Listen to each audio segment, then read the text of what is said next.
Interview বঞ্চিত upper primary চাকরি প্রার্থীবৃন্দে আমরা উপস্থিত হয়েছি। দুটো লাইভ শুরু করলাম আমরা।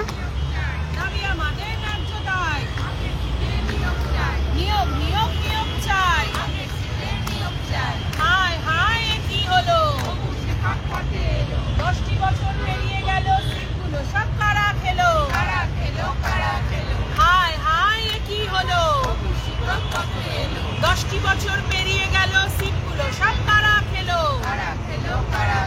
মূল্যবান বছরগুলো জীবন থেকে চলে গেল।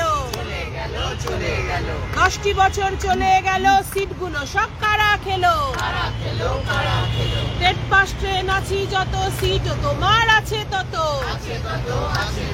ধিক ধিক ধিক্কার,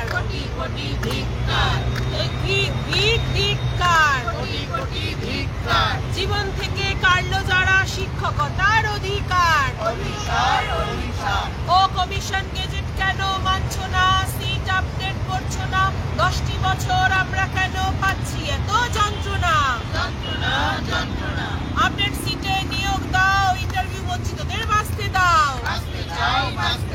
চাকরির বয়স প্রায় শেষ, কি করবো অবশেষ? 10 বছরের বঞ্চনা মানছি না, মানবো না। পাহাড় থেকে সাগর জুড়ে, জেলা থেকে জেলা স্তরে উঠছে আওয়াজ একই সুরে, নিয়োগ নিয়োগ নিয়োগ চাই। দাবি আমাদের একটাই, দাবি আমাদের ন্যায্যতাই। আজ 937তম দিন মঞ্চের হয়ে গেল। ঠিক 2.5 বছর ধরে আমরা এখানে বসে আছি। এই ব্যাপারে কিছু বলবে কমিশনকে বা সরকারকে? মুক্তি কবে আমাদের? আজকে আমাদের অবস্থান বিক্ষোভের 937তম দিন। আমরা ইন্টারভিউ বঞ্চিত আপার প্রাইমারি চাকরি প্রার্থী। সরকারের এবং কমিশনের উদ্দেশ্যে একটাই বলতে চাই, আপনাদেরই যে তৈরি কমিশনের যে তৈরি নিয়োগ রুল 8 রুল যেটা রয়েছে, সেটা আপনারাই তৈরি করেছেন এবং আপনারাই এখন এই রুল মানতে নারাজ। তো এই রুলের মান্যতা দিন এবং আমাদেরকে রাজপথ থেকে তুলে নিয়ে গিয়ে আমাদেরকে স্কুলে জায়গা করে দিন। আমরা মাননীয় মুখ্যমন্ত্রীর কাছে বারবার অনুরোধ জানিয়েছি, আবারও আজকে একবার অনুরোধ জানাচ্ছি অন্য দিনের মতো, যে মাননীয় মুখ্যমন্ত্রী, আপনি তো মা মাটি মানুষের সরকার, আপনি তো মা মাটি মানুষের জয়ের কথাই সবসময় ভেবে চলেছেন। তাহলে আমরাও তো আপনার সন্তান, আপনারা আমাদের কথাও ভাবুন, যে আমরা রাস্তার ধারে নিজেদের পরিবার ছেড়ে, সংসার ছেড়ে আমরা আজকে এখানে বসে রয়েছি একটাই উদ্দেশ্যে, আমাদের চাকরির আশায়। আমাদের সকলের বয়সগুলো শেষ হয়ে যাচ্ছে আস্তে আস্তে। আমরা আর কতদিন এই যুগে, আমরা আর কতদিন বেঁচে থাকবো বা কতদিনই বা চাকরিটা করতে পারবো? তাহলে আমাদের যে স্বপ্ন, সেই স্বপ্নটাকে শেষ করে দেবেন না। সেই স্বপ্নটাকে শেষ না করে দিয়ে আমাদেরকে স্কুলে নিয়ে চলুন, আমাদেরকে আমরা যে যোগ্য তার প্রমাণ দিন। আমরা সমাজের কাছে বঞ্চিত হয়ে রয়েছি, আমরা সমাজের কাছে যথেষ্ট লাঞ্ছিত। আমাদের যোগ্যতা থাকা সত্ত্বেও আমাদের সমাজের কাছে শুনতে হচ্ছে যে হয়তো যোগ্যতা নেই বলেই আমরা আজকে চাকরিটা পাইনি, বা হয়তো যোগ্যতা নেই বলেই আমরা আজকে স্কুলে যেতে পারিনি। কিন্তু তার প্রমাণ একমাত্র আপনারাই দিতে পারেন, কারণ আমাদের ওএমআর শিট, আমাদের যে যোগ্যতার কপি, তা আপনাদের কাছে রয়েছে। আপনারা প্রমাণ করুন আমরা যোগ্য, এবং সেই প্রমাণ করে আমাদের ওএমআর শিট বার করে দরকার হলে আমাদের যথাযথ প্রমাণ পরীক্ষা নিয়ে বা ইন্টারভিউ নিয়ে আমাদেরকে নিয়োগ করার সুযোগ দিন। এবং আপনাদের যে নিয়োগ রুল রয়েছে, 8 যে নিয়োগ রুল, যেখানে বলা হয়েছে ইন্টারভিউয়ের 15 দিন আগে পর্যন্ত সমস্ত সিট আপডেট করে সকল টেট পাস ট্রেনদেরকে নিয়োগ দেওয়া হোক। এই রুলের মান্যতা দিন এবং আমাদেরকে স্কুলে যাওয়ার সুযোগ করে দিন। একদম সঠিক কথা। যে 10টি বছর হয়ে গেল, আমরা কবে আর স্কুলে যাব?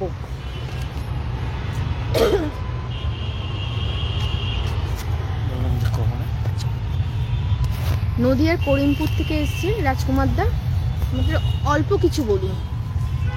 হ্যাঁ, আমি 937তম দিনে আজকে আমরা উপস্থিত। নদিয়া জেলার থানারপাড়া থানার থেকে এসেছি।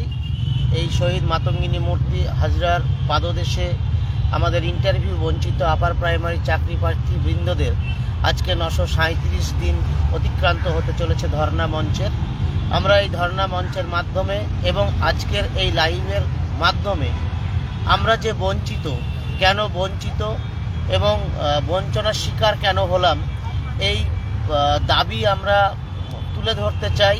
আমরা এই দাবি শিক্ষা কমিশন এবং আমাদের রাজ্য প্রশাসনের মহামহিম তথা মাননীয় মুখ্যমন্ত্রী মমতা ব্যানার্জি, তার কাছেও আমরা দাবি জানাতে চাই যে আমরা 937 দিন ধরে আপার প্রাইমারির ক্ষেত্রে আপার প্রাইমারি নিয়োগের শিক্ষক নিয়োগের ক্ষেত্রে আমাদের যে দাবি, কমিশন ঘোষণা করেছিল যে ইন্টারভিউয়ের 15 দিন আগে 8(3)B রুলস মেনে, গেজেট মেনে সমস্ত সিট আপডেট করে সমস্ত ট্রেন্ড এবং যারা টেট পাস করেছে তাদের প্রত্যেকে যথাযথভাবে নিয়োগ দেওয়া হবে। কিন্তু তা সত্ত্বেও আমরা যেটা দেখলাম যে আমরা 937 দিন যাবৎ আমরা বেশ কিছুজন ছেলে মেয়ে যারা আমরা এই শহীদ মাতঙ্গিনী মূর্তির পাদদেশে মঞ্চে ধর্ণা দিতে হয়তো আমরাও সেই শহীদের দোরগোড়ায় পৌঁছতে চলেছি। আমরা কেন এত বঞ্চনার শিকার হব? আজকে তো হাজার হাজার নিয়োগ হচ্ছে বিভিন্নভাবে। আমাদের দাবি ছিল 2014 সালের নোটিফিকেশনে বলা ছিল, কমিশন বলেছিলেন যে টোটাল সিটের যে সংখ্যাটা 14,339, আজকে দীর্ঘ 2024 সাল 10 বৎসর অতিক্রান্ত হতে চলল, আমাদের একটা সিটও আপডেট হলো না। কেন হলো না? তাহলে কি আজ পর্যন্ত এই 10 বৎসরে কোনো বিদ্যালয়ে আপার প্রাইমারির ক্ষেত্রে কোনো শিক্ষক শিক্ষিকা অবসর গ্রহণ করেননি? যদি অবসর গ্রহণ করে থাকেন, একটা সিটও যদি বেড়ে থাকে, তাহলেও কিন্তু সিটটা 14,340টা হয়। কিন্তু সেখানেও আমরা দেখছি কোনো রকম সিট আপডেট করা হলো না। উপরন্তু আমরা যেটা দেখলাম, আমরা আইনি পথেও গিয়েছিলাম আমাদের এই বেকারত্বের জ্বালা দূর করার জন্য। আমরা কোনো অন্যায্য দাবি করিনি, কারণ আমরা এখানে যারা আছি, যারা মঞ্চে উপবিষ্ট আছি, প্রত্যেকেই কিন্তু আমরা টেট পাস এবং ট্রেন্ড, এবং দেখতেই পাচ্ছেন আমাদের চেহারাগুলো প্রত্যেকের আর কয়েক বছর পর হয়তো যদি আমরা সঠিক সময়ে চাকরি পেতাম, বা আজকেও যদি আমরা চাকরি পেতাম, তাহলে হয়তো আর কয়েক বছর পরেই আমাদের অবসর গ্রহণের সরকারি নিয়মে সেই সময়টাও চলে আসতো। কিন্তু সেখানে আমরা কি দেখছি?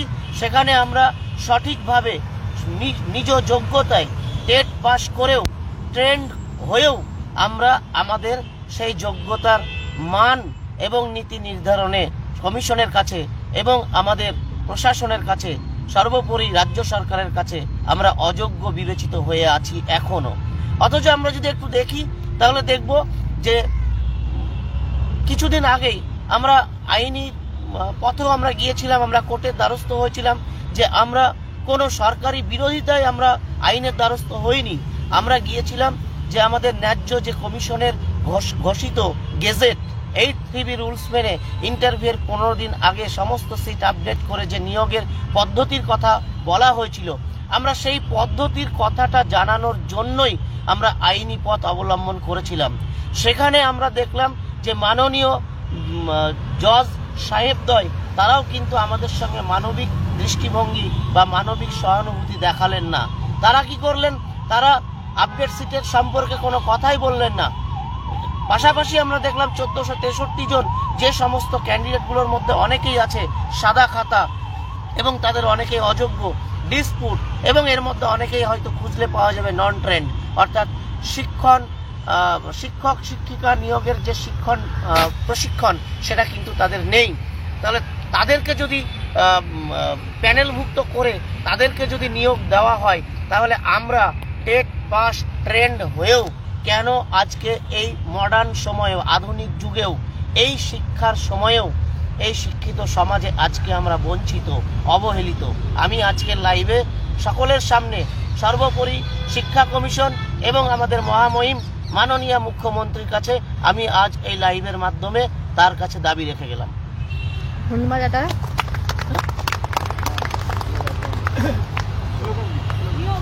নিয়োগ চাই, আপডেট সিটে নিয়োগ চাই, দাবি আমাদের একটাই, আপডেট সিটে নিয়োগ চাই, দাবি আমাদের ন্যায্যতাই, আপডেট সিটে নিয়োগ চাই, নিয়োগ চাই, আপডেট সিটে নিয়োগ চাই।